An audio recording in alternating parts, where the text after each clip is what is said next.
Organizations and people hire me for a number of different things. Oftentimes I'm brought in because there's a problem. Although my company is called Collaborative Conversations, for some reason people tend to think that's about conflict, and I'm asked to come in and help with conflicts. Now, I do have some conflict work that I do because if you're going to collaborate, you're going to have conflict. It's just a given. And I reframe conflict as a generative phase rather than a destructive one. But primarily, I teach people how to collaborate without so much emphasis on the conflict. That's part of it, but not the whole part. I've worked with big corporations. I've worked with Salesforce.com. I've worked with Genentech. I've worked with Nike, and I did some work for NASA a few years ago. I've worked with very small corporations and nonprofits. Last year, I worked with the Peninsula Clergy Network. And so it really varies on who hires me and what they want to do. Usually people are looking for some kind of event where they want to bring together either a small group, maybe it's an executive offsite, they need to train, or develop a strategy for a number of executives who are leading a project, or it might be as large as 250 people.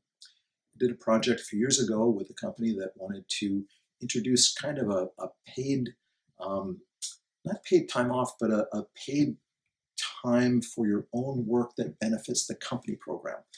And they thought, well, we'll just announce it and it'll be fine. And it turned out that it didn't quite go that way.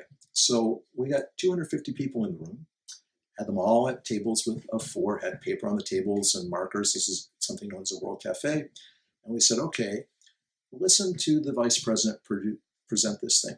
And then we had some questions and answers. And then I had people at their tables with the question of, what's really exciting about this? What jazzes you? What can you do with this? And the next question was, what are the concerns that you have about this? And the final question was, what questions do you have that, if answered, will let you actually take the next steps on this? And we collected at the end of each round index cards with their questions on it. And we got about 2,000 questions out of that. So those were all sorted and put into an Excel spreadsheet according to which question it was and which round. And then they were presented back to the vice president, and he thought, I thought this was really going to be simple, but I see how much range of interpretation people have. And now that I have this information back in these questions, I can really target this and move through this in a way that people are going to understand what it's about. So I call that authentic crowdsourcing. Crowdsourcing is about put something up on a website and individuals talk about it. This was really crowdsourcing because that's kind of individual sourcing. When you sit with your peers at a table and talk things over and they say, well, what about this? And have you thought of that? It takes you into deeper and deeper levels of thinking and meaning. And what you produce is much more robust than the first thoughts off the top of your head when you're entering information on a keyboard. So it's a way to really draw out the collective intelligence in the group.